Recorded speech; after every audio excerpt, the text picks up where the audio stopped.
Up until now, I've referred to the models that we're using as maximum entropy models, but actually what we've defined is these likelihood maximizing models, which are defined within a certain exponential model form. In this part, I want to show why these models are also referred to as maximum entropy models and what the motivating intuition is for the maximum entropy idea. The motivating intuition for maximum entropy models is that in general there are tons of probability distributions out there, most of which are very spiked and specific and would tend to overfit on particular data items. What we want to do is to find a distribution that's as uniform as possible, except in places where we know that there's some reason to believe that the probability distribution isn't uniform. Uniformity can be thought of as high entropy. We search for distributions which have the properties we desire, but which also have high entropy. So this is kind of embodying a statement of Thomas Jefferson's. Ignorance is preferable to error, and he is less remote from the truth who believes nothing than he who believes what is wrong. So what we're wanting to do is not have any beliefs in our model that we haven't particularly stated. To the extent that we haven't stated any constraints in our model, we want the probabilities to be as uniform as possible. So entropy is a quantity that measures the uncertainty of a distribution. So if we have an event X which has some probability, we can work out the surprise of that event by taking the log of the inverse of the probability. So if you see an event with which you think has a very small probability of happening, your surprise is then great. If you thought it had zero probability of happening, your surprise is infinite. On the other hand, if the event had a very high probability of happening, your surprise is small. In particular, if you think it had probability 1, then your surprise is 0. We can then work out the entropy of a distribution by taking the expectation over the surprise, which can be written out in this form here, and this gives us the equation for entropy. So here's an example of that with a simple case of flipping a possibly weighted coin. So if the coin always comes down heads or always comes down tails, then there's no entropy in the distribution. And the entropy is maximized when the coin is equally likely to come down heads or tails. Let me go through some concrete examples that show what happens when we try and maximize the entropy of a distribution, i.e. to minimize the commitment. So we're starting off with no beliefs, and then in some ways we're going to want a probability distribution that resembles some reference distribution, which for us we're going to be taking straight from the observed data. So what we're going to say in our model is that we want to maximize entropy subject to feature-based constraints. And precisely what our feature-based constraints are is to say that the expectations of the values of features in the model should be the same as the empirical expectations of those features over our observed data.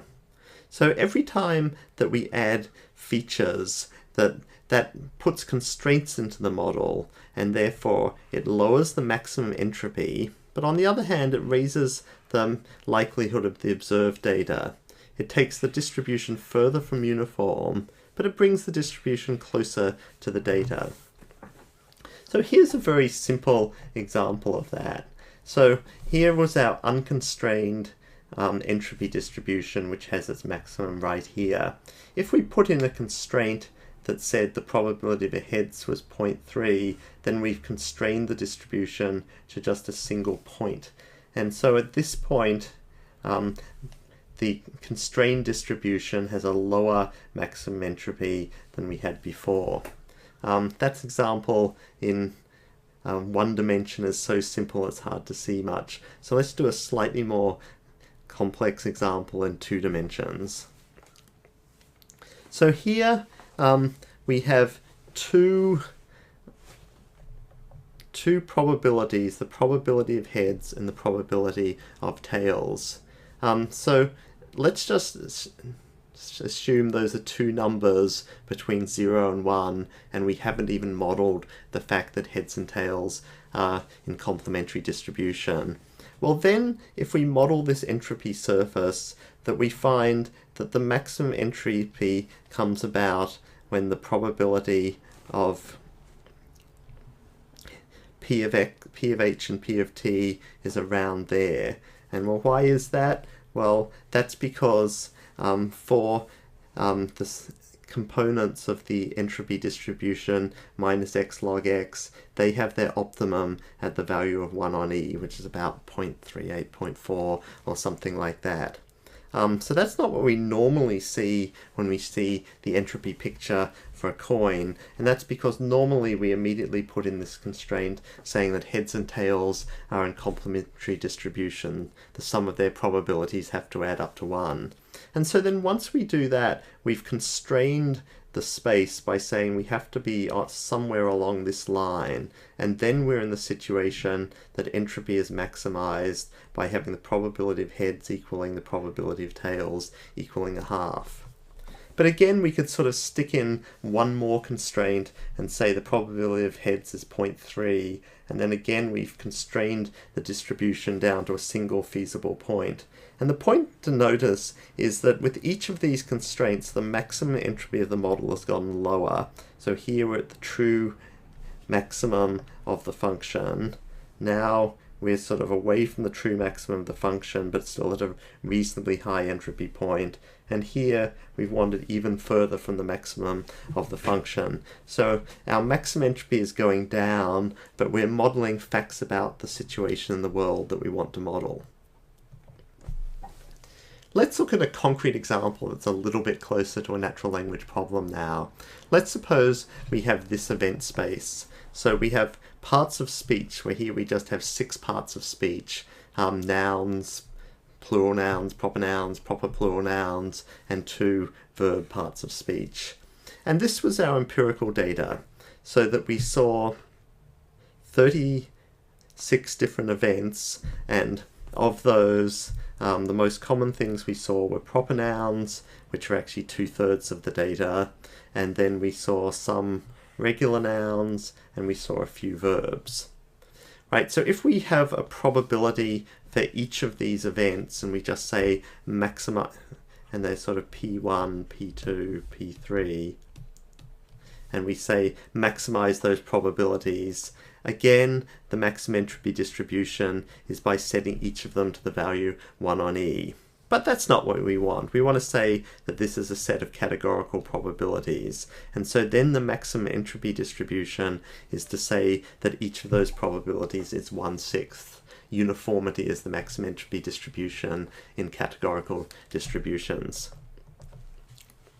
But that's too uniform given what happened in the data, that nouns are much more common than verbs in our data. And so we're going to add a feature that has value 1 if the tag is a noun and 0 otherwise. Well, the expected value of that feature is 32/36, 8/9. That's just using the data from the previous slide. So if we add that constraint and then say what's the maximum entropy distribution, it's going to set the probabilities so that this constraint is satisfied. The sum of these probabilities equals 32/36. But within that category, probability mass is still going to be distributed uniformly because that's the maximum entropy distribution. Similarly, within the verb classes, you're going to get the remaining probability mass distributed uniformly. At that point, we might notice that proper nouns are much more frequent than common nouns, so we can add a second constraint that is a feature that has value 1 when the tag is a proper noun, and the expectation for that feature is 2/3. 2/3 of the data are proper nouns, as we noted before. If we put that into the model, we then get the expectation of that feature observed, that 2/3 of the probability mass goes to proper nouns, which is again distributed uniformly. We still have the feature that 32/36 of the probability mass goes to some kind of noun, so the remainder is distributed evenly among the other nouns, and this is as before. Now, of course, we could keep on refining our model. We could, for example, say add a feature to say that singular nouns comprised a certain amount of the data. So singular nouns comprised 18/36 of the data, and we could add that constraint in. And eventually, if we added in enough constraints, we'd force the distribution to be exactly the same as the empirical distribution. It's very easy to see that maximum entropy models are convex models. So what's the idea of a convex function? The idea of a convex function here, f, is that if you take the function value at the weighted mean of any set of points, then that function value is greater than what you do if you take the function value at those points and then weight those function values that you've found, that we're kind of above it up here. And so that's distinguished from something like a non-convex function where you can have these local minima, and so then the function value at this average point is beneath what the function value is if you just take the average of the values of the two red points. Convexity guarantees that a function has a single global maximum because any higher points of the function are greedily reachable. In the maximum entropy formulation, it's easy to see that we have a convex function. So we can start off by showing that the entropy function is convex. And so we have that minus x log x is a convex function. And so therefore if we take a sum, and we drew it over here, that's a convex function. If we then take a sum of convex functions, that's always convex. Then after that, what we're doing is adding constraints to the function.